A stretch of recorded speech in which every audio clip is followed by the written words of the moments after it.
Hello students, तो स्वागत आप सभी का डीएस क्लासेस यूट्यूब चैनल में। तो डियर स्टूडेंट्स, आज के सेशन में हम डिस्कस करेंगे एचपीएलटी टेट संपूर्ण हिंदी सीरीज़ का एक तरफा टॉपिक हिंदी साहित्य का इतिहास। तो हिंदी साहित्य का इतिहास के क्वेश्चन जो हम 300 प्लस मोस्ट इंपॉर्टेंट क्वेश्चन हम डिस्कस करेंगे, जो आपके एग्जाम पॉइंट ऑफ व्यू से काफ़ी ज़्यादा इंपॉर्टेंट है। तो आज का ये रहने वाला है हमारा सेशन नंबर 3। तो जिसने भी प्रीवियस सेशन नहीं देखे हैं तो एक बार ज़रूर देख लीजिएगा, और जो भी हमारे चैनल पर नए हैं तो चैनल को सब्सक्राइब कीजिए और बेल आइकन को प्रेस कीजिएगा, ताकि हमारी वीडियोस की नोटिफिकेशन आप सभी तक सबसे पहले पहुंच सके। और जो हमें रेगुलर फॉलो कर रहे हैं, आप सभी से रिक्वेस्ट है वीडियो को ज़्यादा ज़्यादा शेयर कीजिएगा। तो कंटिन्यू कर लेते हैं आज के सेशन को। तो क्वेश्चन है, खुमान रासों के रचनाकार कौन है? ऑप्शन दे रखे हैं नरपति नाले, दलपति विजय, शारंगधर या फिर जगनिक। तो जल्दी से चूज कर लीजिएगा, खुमान रासों के रचनाकार कौन है। आशा करता हूँ आप सभी ने चूज कर लिया होगा। तो खुमान रासों के रचनाकार है दलपति विजय। ऑप्शन नंबर बी सही हो जाएगा। तो ध्यान दीजिएगा, दलपत विजय ने 9वीं शताब्दी में खुमान रासों की रचना की, जिसमें चित्तौड़ के रावल खुमान के युद्धों का वर्णन है। और जो ऑप्शन गलत है, जैसे नरपति नाले दे रखा था ऑप्शन में, इन्होंने जो है प्रसिद्ध रासो काव्य बिसल देव रासों की रचना की थी। तो नरपति नाले ने की थी भाई बिसल देव रासों की रचना, और खुमान रासों की रचना की थी दलपत विजय ने। और अगला दे रखा था ऑप्शन में शारंगधर। तो शारंगधर ने, इन्होंने जो है हमीर रासों का रचनाकार माना जाता है। और अगला दे रखा था जगनिक। तो इन्होंने जो है आलाखंड के नाम से प्रसिद्ध परमाल रासों की रचना की थी। तो परमाल रासों के रचनाकार हुए जगनिक, बिसल देव रासों के रचनाकार हुए नलपति नाले, खुमान रासों के रचनाकार हुए दलपत विजय। तो अगला क्वेश्चन है, निम्न में से कौन सा रासो काव्य आला अखंड के नाम से भी प्रचलित है? ऑप्शन दे रखे हैं हमीर रासो, पृथ्वीराज रासो, बिसल देव रासो या फिर परमाल रासो। तो जल्दी से चूज कर लीजिएगा। तो आला खंड के नाम से प्रसिद्ध रासो काव्य है भाई Parmal Raso. Option number D सही हो जाएगा। तो ध्यान दीजिएगा, परमाल रासो इसके रचयिता जगनिक है। तो जगनिक द्वारा जो है परमाल रासो की रचना हुई है। इसमें महोबा के 2 प्रसिद्ध वीरों आला और उदल की वीरता का वर्णन है। इसी कारण इसे जो है आला खंड भी कहा जाता है। और जो अन्य ऑप्शन दे रखे थे, जैसे हमीर रासो, इसके रचनाकार है शारंगधर, और हमीर रासो के रचनाकार जो है शारंगधर को माना जाता है। और पृथ्वीराज रासो, इसके रचयिता चंद्रवरदाई है। पृथ्वीराज रासो के जो रचयिता है वो चंद्रवरदाई है। यह हिंदी का प्रथम महाकाव्य भी माना जाता है। पृथ्वीराज रासो जो है हिंदी का प्रथम महाकाव्य भी माना जाता है। अगला ऑप्शन दे रखा था बिसल देव रासो। तो इसके रचनाकार नरपति नालय है। बिसल देव रासो के रचयिता है भाई नरपति नालय। यह एक श्रृंगार रस प्रधान काव्य है।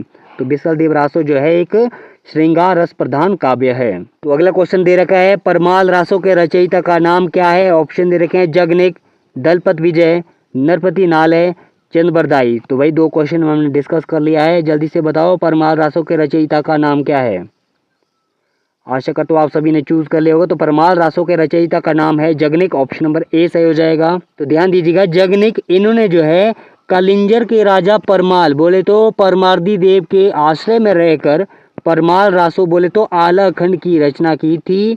और जो अन्य ऑप्शन दे रखे हैं, जैसे दलपत विजय, तो दलपत विजय ने खुमान रासो की रचना की थी।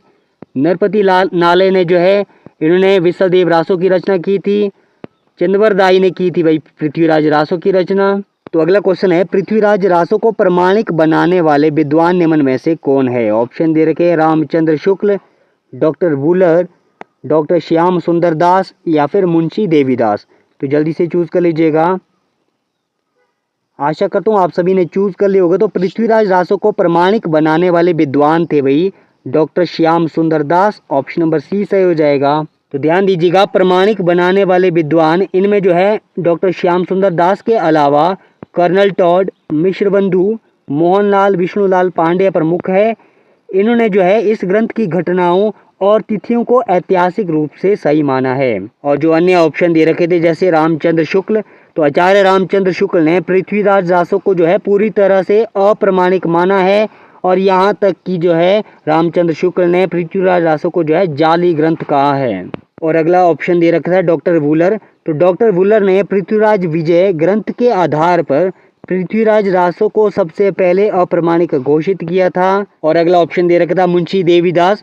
तो मुंशी देवीदास ने भी जो है साक्ष्यों के आधार पर इस ग्रंथ को जो है अप्रमाणिक श्रेणी में रखा है। तो अगला क्वेश्चन है, पृथ्वीराज रासो को सर्वथा अप्रमाणिक मानने वाले विद्वान कौन है? ऑप्शन दे रखे मिश्र बंधु, कर्नल टॉड, हीरेचंद ओझा या फिर आचार्य रामचंद्र शुक्ल। तो जल्दी से चूज कर लीजिएगा। आशा करता हूँ आप सभी ने चूज कर लिया होगा। तो पृथ्वीराज रासो को सर्वथा अप्रमाणिक मानने वाले विद्वान है आचार्य Ramchandra Shukla. Option number D सही हो जाएगा। तो ध्यान दीजिएगा, आचार्य रामचंद्र शुक्ल इन्होंने जो है पृथ्वीराज रासो को जो है पूरी तरह से अप्रमाणिक माना है और यहाँ तक कि इन्होंने जो है पृथ्वीराज रासो को जाली ग्रंथ भी कहा है। और जो अन्य ऑप्शन दे रखे थे जैसे मिश्र बंधु, इन्होंने इस ग्रंथ को जो है प्रमाणिक ग्रंथ माना है।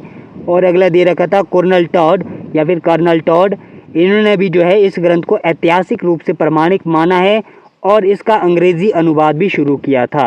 और अगला ऑप्शन दे रखा था हीराचंद ओझा, गौरी शंकर हीराचंद ओझा इनका नाम है। गौरी शंकर पूरा नाम इनका है, हीराचंद ओझा का पूरा नाम है गौरी शंकर हीराचंद ओझा। इन्होंने इस ग्रंथ को अप्रमाणिक तो माना है, लेकिन रामचंद्र शुक्ल इस विचारधारा के सबसे प्रमुख और सर्वथा अप्रमाणिक घोषित करने वाले शीर्ष विद्वान है। तो अगला क्वेश्चन है, आचार्य रामचंद्र शुक्ल के अनुसार हिंदी के प्रथम महाकवि कौन है? ऑप्शन दे रखे हैं विद्यापति, चंद्रवरदाई, अमीर खुसरो या फिर जगनिक। तो जल्दी से चूज कर लीजिएगा। आशा करता हूँ आप सभी ने चूज कर लिया होगा। तो आचार्य रामचंद्र शुक्ल के अनुसार हिंदी के प्रथम महाकवि है चंद्रवरदाई।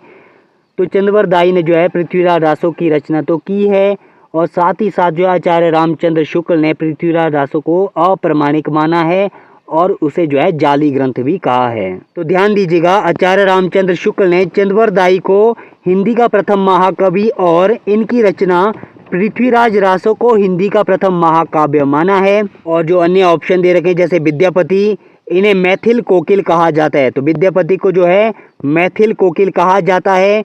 आचार्य रामचंद्र शुक्ल जी के अनुसार इनकी रचनाएं आदिकाल के अंतर्गत आती है, लेकिन इन्हें प्रथम महाकवि नहीं माना गया है। अगला ऑप्शन दे रखा था अमीर खुसरो, तो ये जो है आदिकाल के खड़ी बोली के प्रथम कवि माने जाते हैं, ना कि प्रथम महाकवि। तो अमीर खुसरो जो है ये आदिकाल के खड़ी बोली के प्रथम कवि माने जाते हैं, ना कि प्रथम महाकवि। अगला ऑप्शन दे रखा है जगनिक, ये जो है परमाल रासो बोले तो आला खंड के रचयिता है, जो एक वीर गाथा काव्य है। तो अगला क्वेश्चन है, आचार्य रामचंद्र शुक्ल के अनुसार हिंदी का प्रथम महाकाव्य कौन सा है? ऑप्शन दे रखे हैं पृथ्वीराज रासो, बिसल देव रासो, परमाल रासो या फिर खुमान रासो। तो जल्दी से चूज कर लीजिएगा। आशा करता हूँ आप सभी ने चूज कर लिया होगा। तो आचार्य रामचंद्र शुक्ल के अनुसार हिंदी का प्रथम महाकाव्य है भाई पृथ्वीराज रासो, जिसके रचयिता चंद्रवरदाई है। ऑप्शन नंबर ए सही हो जाएगा।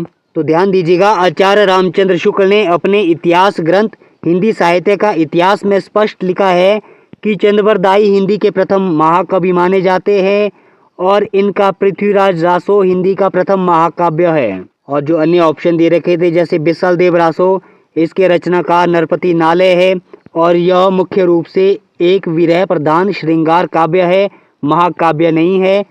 और परमाल रासो, इसके रचनाकार जगनिक है, यह एक वीर गीत या फिर आला खंड के रूप से प्रसिद्ध है। खुमान रासो, इसके रचनाकार दलपत विजय है और यह भी आदिकाल का एक प्रबंध रचना है। तो अगला क्वेश्चन है, जयचंद प्रकाश की रचना निम्न में से किस कवि ने की है? ऑप्शन दे रखे हैं मधुकर कवि, भट्ट केदार, विद्यापति, अमीर खुसरो। तो जल्दी से चूज कर लीजिएगा। आशा करता हूँ आप सभी ने चूज कर लिया होगा। तो जयचंद प्रकाश की रचना जो है ये भट्ट केदार ने की है। ऑप्शन नंबर बी सही हो जाएगा। तो ध्यान दीजिएगा, भट्ट केदार इन्होंने जो है जयचंद प्रकाश नाम का वीर गाथा महाकाव्य लिखा है, जिसमें कन्नौज के राजा जयचंद के प्रताप, वीरता और पराक्रम का विस्तृत वर्णन है। और जो अन्य ऑप्शन दे रखे थे जैसे मधुकर कवि, इन्होंने राजा जयचंद की कीर्ति का वर्णन करने वाले प्रसिद्ध ग्रंथ जय मयंक जस चंद्रिका की रचना की थी। तो ध्यान दीजिएगा, जय मयंक जस चंद्रिका की रचना की है मधुकर कवि ने। और अगला ऑप्शन दे रखा था विद्यापति, ये आदिकाल के प्रसिद्ध कवि है जिन्हें मैथिल कोकिल कहा जाता है। इनकी रचनाएं कीर्तिलता, कीर्ति पताका, पदावली। तो ध्यान दीजिएगा, विद्यापति इसे जो है मैथिल कोकिल भी कहा जाता है और विद्यापति की रचनाएं है कीर्तिलता, कीर्ति पताका और पदावली। और अगला ऑप्शन दे रखा था अमीर खुसरो, इन्हें जो है तोता ए हिंद कहा जाता है। तो अमीर खुसरो को तोता ए हिंद कहा जाता है। ये अपनी पहेलियाँ, मुकरियों और दो सुखने, खालिक बारी जैसी रचनाओं के लिए जो है अमीर खुसरो प्रसिद्ध है। तो अगला क्वेश्चन है, साहित्य प्रत्येक देश की जनता की चित्त वृत्ति का संचित प्रतिबिंब है। यह पंक्ति किस आलोचक की है? ऑप्शन दे रखे हैं हजारी प्रसाद द्विवेदी, बाल कृष्ण भट्ट, रामचंद्र शुक्ल या फिर डॉक्टर नगेंद्र। तो जल्दी से चूज कर लीजिएगा। आशा करता हूँ आप सभी ने चूज कर लिया होगा। तो साहित्य प्रत्येक देश की जनता की चित्त वृत्ति का संचित प्रतिबिंब है। यह पंक्ति है भाई आचार्य रामचंद्र शुक्ल की। ऑप्शन नंबर सी सही हो जाएगा। तो ध्यान दीजिएगा, आचार्य रामचंद्र शुक्ल ने अपने प्रसिद्ध ग्रंथ हिंदी साहित्य का इतिहास की शुरुआत में यह बात कही है। उनका मानना है कि जैसे जैसे समाज की चित्त वृत्ति बोले तो सोच और मानसिकता बदलती है, वैसे वैसे साहित्य का स्वरूप भी बदल जाता है। तो नेक्स्ट देखते हैं अन्य आलोचकों के मुख्य विचार। जैसे ऑप्शन में दे रखा था हजारी प्रसाद द्विवेदी, इन्होंने शुक्ल जी के कई विचारों को चुनौती दी और साहित्य को मनुष्य की दृष्टि से देखने पर बल दिया। अगला ऑप्शन दे रखा है बाल कृष्ण भट्ट, इन्होंने निबंधों के माध्यम से समाज सुधार की बात की और साहित्य को जन समूह के हृदय का विकास माना। और अगला ऑप्शन दे रखा था डॉक्टर नगेंद्र, तो ये रसवादी आलोचक है जिन्होंने साहित्य को आत्म अभिव्यक्ति और चेतना का रूप माना है। तो अगला क्वेश्चन है, गोरखनाथ के गुरु का नाम क्या था? ऑप्शन दे रखे हैं नागार्जुन, मत्स्येंद्रनाथ, सत्यनाथ या फिर भीमनाथ। तो जल्दी से चूज कर लीजिएगा। गोरखनाथ के गुरु का नाम क्या था? आशा करता हूँ आप सभी ने चूज कर लिया होगा। तो गोरखनाथ के गुरु का नाम था मत्स्येंद्रनाथ। ऑप्शन नंबर बी सही हो जाएगा। तो ध्यान दीजिएगा, गोरखनाथ नाथ संप्रदाय के सबसे महत्वपूर्ण और प्रभावशाली संत माने जाते हैं और गोरखनाथ के गुरु मत्स्येंद्रनाथ थे, जिन्हें मच्छंद्रनाथ भी कहा जाता था। इस संप्रदाय में कुल जो है 9 नाथ बोले तो नवनाथ हुए हैं, जिनमें मत्स्येंद्रनाथ और गोरखनाथ दोनों शामिल है। गोरखनाथ ने अपने गुरु की परंपरा को आगे बढ़ाते हुए भारत में हठ योग का प्रचार प्रसार किया। तो आज के सेशन में इतना ही करते हैं। आशा करता हूँ आप सभी को आज का सेशन पसंद आया होगा। तो अगर पसंद आया हो तो लाइक शेयर सब्सक्राइब कीजिए DS क्लासेस यूट्यूब चैनल को। तो बहुत जल्द मिलते हैं नेक्स्ट वीडियो में। तो तब तक के लिए बने रहिए हमारे साथ।